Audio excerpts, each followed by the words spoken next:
तारीफी असनाद पर एक आवाज़ आपने उठाई, दूसरा ख़त लिखा शाह महमूद कुरैशी साहब ने, एक डीमोरलाइजेशन नज़र आई कुछ वज़रा में, आप भी उनमें शामिल हैं। तो ये नाराज़गी क्या प्राइम मिनिस्टर तक पहुंची आपकी? बिस्मिल्लाहिर्रहमानिर्रहीम, अल्लाहुम्मा सल्ली व सल्लिम व बारिक अला सय्यिदिना मोहम्मद। बहुत शुक्रिया। नहीं, मैं तो समझता हूँ कि बड़ा अच्छा ये स्टेप है कि एक बड़े पॉजिटिव एक कंपटीशन का माहौल दिया है इमरान खान साहब ने, कि एक नॉवेल कॉन्सेप्ट आया है कि वज़रा खुद ही अपनी मिनिस्ट्रियों का एक टारगेट देते हैं और उसके बाद उसको अचीव करने की कोशिश करते हैं। जाहिर है कुछ उसमें टॉप में आएंगे, कुछ नीचे आएंगे। जो टॉप में आएंगे वो खुश होंगे, आपने तो कहा था जो काम नहीं करते अवार्ड के हकदार वो ठहरते हैं, अब अवार्ड उनको मिलता है। नहीं, वो ट्विस्ट किया गया था। Basically that was about the presence of ministers in standing committees. उस पे एक बात थी, उसको उन्होंने इससे जोड़ा।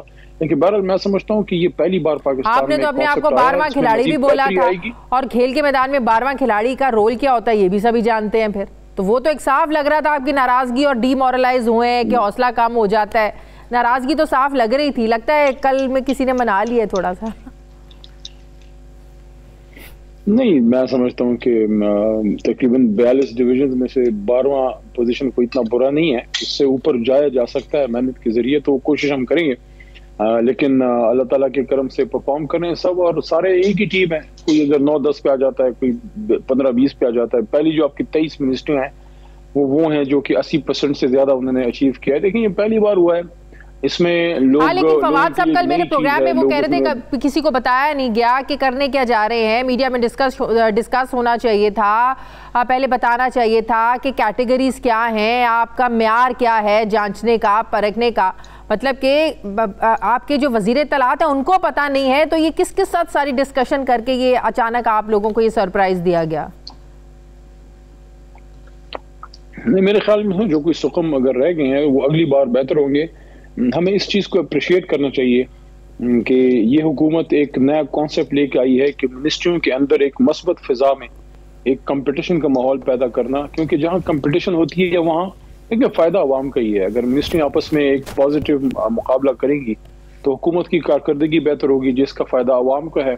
माजी में ये कभी ट्राई नहीं हुआ। हर नई चीज पे तनकीद जरूर होती है, उसमें सुकम होंगे वो दूर कर ली जाएंगे। हाँ, लेकिन बेहतरी से बेहतरी मुकाबले की तो समझ में आती है, एक कंपटीशन की फजा होनी चाहिए, इससे आपको एक जाहिर है एक मोटिवेशन मिलती है अगली दफा मेहनत करने की, काम करने की। लेकिन जो फिर रिजल्ट दिया आता है सामने और जिस बुनियाद पर आपको अप्रिशिएट किया जाता है वो मेरिट पर होता है कि नहीं होता? This is the big question. देखिए 100% कभी भी नहीं हो सकता कि आप 100% एक्यूरेसी से सब कुछ चीजें करें। हो सकता है इसमें कुछ मिनिस्ट्री ऐसी भी हों जो टॉप 10 में होनी चाहिए थी, या कुछ जो है टॉप 10 में नहीं होनी चाहिए थी। लेकिन ये कोई टॉप 10 पे ऐसा नहीं है क्योंकि इनको कोई नूर मिल गया है। बेसिकली एक एप्रिसिएशन है वजीर आजम साहब की तरफ से, और एक उनको एक थपकी है उनकी पीठ पे कि आप अच्छा करें। बाकी लेकिन अहम मिनिस्ट्रीज तो सारी पीछे रह गई, अच्छा परफॉर्म करें। अहम मिनिस्ट्रीज तो सारी पीछे रह गई। शाह महमूद कुरैशी साहब वजीर खारजा उनकी मिनिस्ट्री पीछे रह गई, फिर फवाद चौधरी साहब पीछे रह गए, फिर शिबली फराज साहब पीछे रह गए, आप पीछे रह गए, शेख रशीद साहब ठीक है टॉप 10 में आए, लेकिन और बहुत से, आजम सवाती साहब वजीर रेलवे वो बहुत पीछे रह गए, वजीर दिफा वो किसी गिनती में नजर नहीं आ रहे हैं। तो बड़े बड़े अहम नाम जो आपकी पार्टी में एक अरसे से आपके साथ चल रहे हैं, मेहनत कर रहे हैं, अपनी मिनिस्ट्रीज में भी काम कर रहे हैं, वो किसी गिनती में नहीं है। नहीं, गिनती में तो हैं। देखें ऐसा नहीं है कि अगर कोई फर्ज करें 13, 14 या 15 या 20 नंबर पे है तो वो बिल्कुल फारिग है। असल में मार्क्स में या परसेंट जो आपकी अचीवमेंट्स में होती हैं उसमें कुछ पॉइंट्स में फर्क होता है, जिसके थोड़े पॉइंट ज्यादा होते हैं ऊपर आ जाता है। बाकी जो ऊपर आए हैं तो मुराद सईद साहब या उसमें जो और मिनिस्टर्स हैं जैसे वहाँ पे शेख साहब हैं या वहाँ पे खुसरो साहब हैं या और लोग हैं, तो हमारी टीम के हिस्से हैं, कोई बाहर की किसी और जमात से तो नहीं है। तो लेकिन ये 3.5 साल पौने 4 साल की कारकर्दगी के बुनियाद पर तो नहीं था ना? नहीं, मेरे ख्याल में ये ईयर बाय ईयर है, क्योंकि जो परफॉर्मेंस एग्रीमेंट्स हमारे थे वो तो हमने पिछले साल किए थे, तो ईयर बाय ईयर है। इसमें अब अगले साल हम सब के लिए अपॉर्चुनिटी, हम सब टॉप 10 में आए। नहीं, फवाद चौधरी साहब कह रहे थे कि पिछले साल ये 2021 के जुलाई में टारगेट सेट किए गए पैसे दिए गए और क्राइटेरिया उनको तो ये समझ में आया कि जिसको जितने पैसे मिले और उसने अगर वो खर्च कर लिया अपने मिनिस्ट्री में, तो ये कैटेगरी बनाई है कि अगर इसने अपने मिनिस्ट्री के मिलने वाले पैसे जो इसने काम करने हैं वो पैसे सारे खर्च हो गए, इसका मतलब काम भी हो गया, तो वो कैटेगरी सामने लाते हुए तो ये जो है ना वो सर्टिफिकेट्स दिए गए हैं। जिसने पैसे खर्च कर लिए उसको सर्टिफिकेट दे दो। नहीं, मेरा ख्याल है कि जितना मैं समझाऊं वो ये है कि इसमें हर मिनिस्ट्री जो है वो अपने टारगेट्स देती है कि हमने ये टारगेट्स अचीव करने हैं। वो टारगेट्स वो खुद ही मुंतखब करते हैं। उसके बाद जो है उसके बाद उनको ये अपॉर्चुनिटी मिलती है कि आप उसको अचीव करें।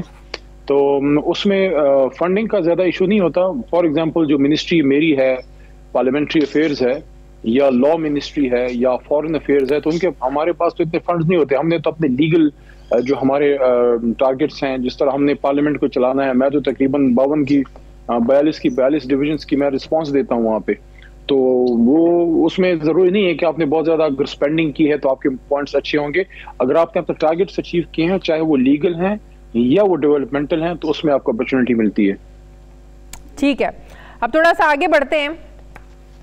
ऑपोजिशन जो एक दूसरे के साथ मेल मिलाप कर रही है, जरदारी साहब बिलावल साहब मिलने जाते हैं शहबाज शरीफ साहब को, कल शहबाज शरीफ साहब मिलने जा रहे हैं काफ लीग को, MKM से मुलाकात होती है, काफ लीग की, नून लीग की।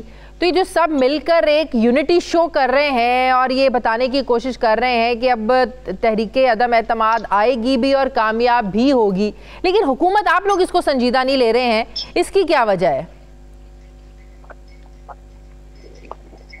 देखें, ये तो कोई कॉन्सेप्ट मैं समझता हूँ ठीक नहीं है कि हम संजीदा नहीं ले रहे।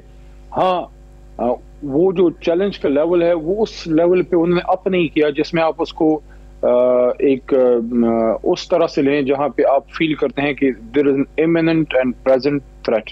वो हम इसलिए फील नहीं कर रहे कि हमारी जमात में ये फीलिंग है, और मैं समझता हूँ कि वो गलत नहीं है कि इनके बीच में कोई इत्तेफाक इत्तेहाद नहीं है, इनके बीच में कोई आइडियोलॉजिकल कॉमनैलिटी नहीं है, कोई जॉइंट पर्पस नहीं है, सवाए इसके कि जनाब इमरान खान साहब से इनकी नहीं लगती, क्योंकि इमरान खान साहब एहतसाब की बात करते हैं, क्योंकि वो माफियाज के खिलाफ है, करप्शन के खिलाफ हैं। मैं ये नहीं कह रहा कि अपोजिशन सारी की सारी खुदा न खास्ता करप्ट है, लेकिन जिस तरीके से इनकी सियासत रही है तो वो एक परवरदा निज़ाम, एक स्टेटस को वो सपोर्ट करने वाले लोग हैं। मैं देखें, जरूरी नहीं होता आप स्टेटस को में हैं तो आप करप्ट हैं, लेकिन स्टेटस को एक जहनी सोच की अलामत होती है कि आप जिस तरह मामलात हैं आप उसी को चलाने चाहते हैं। हम एंटी स्टेटस को हैं तो फितरी एक मुकाबला तो है, लेकिन इन्होंने जिस तरह से किया है पिछले खासकर पिछले 1.5 साल में, जब से PDM बनी है, जिसने बनाई उसी को फारिग किया, एक दूसरे को शो कॉज नोटिस देना, फिर एक दूसरे के खिलाफ, लेकिन अब फिर इकट्ठे हो गए ना। देखें, ये एक बहुत बड़ा ये एक बहुत बड़ा अलमिया है इनका। देखें, अवाम, वो कहते हैं ना, अंग्रेजी में एक बात कहते हैं कि never under estimate the common sense of a common man, कि आम आदमी इतना खुदा न खास्ता जाहिल नहीं है, वो समझ बूझ रखता है। अगर पढ़ा लिखा ना भी हो आम आदमी तो लेकिन आम आदमी के जो मसाइल हैं वो भी पाकिस्तानी कौम में बहुत, और आम आदमी के मसाइल को भाम कर इस वक्त को शायद यूटिलाइज करना चाह रहे हैं कि इस वक्त जो महंगाई है, पेट्रोल आए रोज महंगा हो रहा है, बिजली आज फिर महंगी हो गई है, गैस लोगों को मिल नहीं रही है। तो जब लोगों को मसाइल होते हैं और उनके लिए कोई एक सोल्यूशन लेके आती है कोई दूसरी पार्टी, तो जाहिर है वो तो उस तरफ अट्रैक्ट होंगे। आपको नहीं लगता है कि राइट टाइम उन्होंने चुना है? क्योंकि अवाम, आप ये नहीं कह सकते कि अवाम को मसाइल नहीं। अली मोहम्मद खान साहब, मसाइल है अवाम को। देखें, मसाइल का होना और उसका हल दोनों मुख्तलिफ चीजें हैं। हल किसके पास है? देखें, अगर इनके पास हल होता, ये मसाइल होते ही ना। ये they are not part of the solution, they are part of the problem. ये 3-3, 4-4 बार हुकूमतें करके पाकिस्तान को इसी माशी दलदल में फेंका इन्होंने, जिससे हम अल्हम्दुलिल्लाह बहुत हद तक निकाल चुके हैं। सिर्फ महंगाई का इशू है, बाकी आपके मैक्रो इंडिकेटर्स बेहतरी की तरफ गए। उस पर मैं आपके साथ जो है तफसीली प्रोग्राम जब आप कहेंगे मैं करूंगा।